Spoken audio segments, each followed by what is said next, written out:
J'ai le devoir de répondre devant vous, devant chacun d'entre vous, aux interpellations de vos élus et de répondre, de confirmer très clairement pour qu'il n'y ait pas d'ambiguïté ce que j'ai dit, je crois, déjà tout à l'heure. Je suis, madame, en train de vous répondre.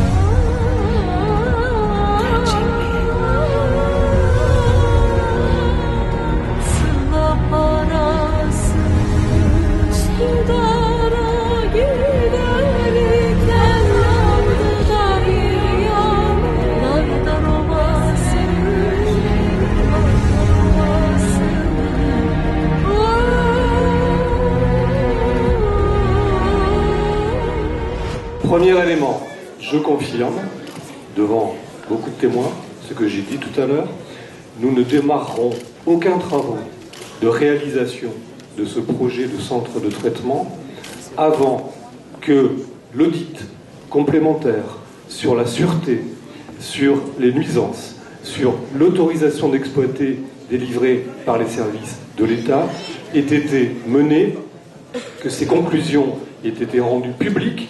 Chacun d'entre vous y aura accès, c'est un engagement que je prends, et avant que d'éventuelles préconisations issues de cet audit ne soient intégrées à notre projet.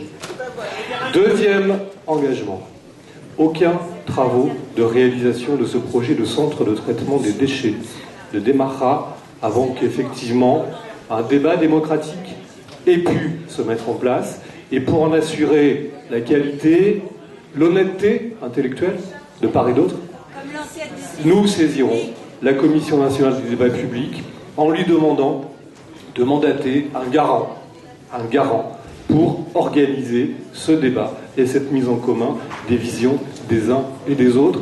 Je veux à nouveau être totalement honnête avec vous. Aucun travaux de réalisation du projet de centre de traitement ne démarrera avant les deux conditions que je viens de vous rappeler. Il est possible que des travaux démarrent avant. S'agissant de la dépollution. Est-ce qu'on peut écouter la suite? C'est plutôt dans votre intérêt, excusez-moi. S'agissant de la dépollution du terrain. Vous savez, si démocratiquement vous décidiez de réaliser sur le terrain de l'actuel centre de transfert une piscine ou une bibliothèque, il faudrait dépolluer le terrain. Donc de toute façon, la dépollution, il faudra la faire. Donc ça, on n'est pas obligé d'attendre des mois et des mois pour engager les travaux de dépollution. Et puisqu'on parle de moratoire, là aussi, je veux être honnête avec vous jusqu'au bout, comme je l'ai été tout à l'heure, et je dis devant vos élus ce que je vous dis à vous et réciproquement.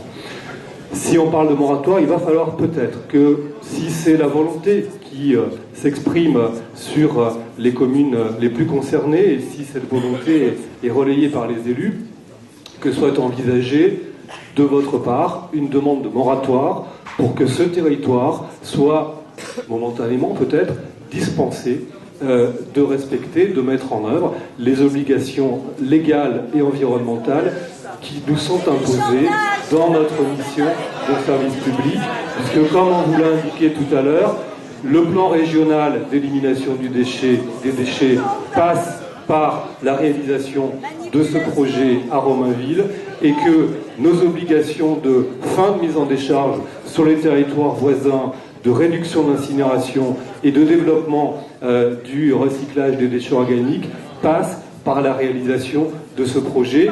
Donc voilà, c'est une réalité que vous devez avoir à l'esprit. C'est une réalité que nous devons avoir à l'esprit les uns les autres, parce que c'est à partir de là que nous allons essayer de travailler ensemble. Nous ne passerons pas en force, et nous avons besoin, je rebondis sur ce que disait très bien tout à l'heure Bertrand Kern, nous avons besoin de d'établir peut-être tout simplement un lien de confiance avec vous et avec vos élus. C'est notre mission, et c'est bien de cette façon que nous entendons poursuivre le dialogue, que je vous remercie d'avoir accepté d'engager avec vous.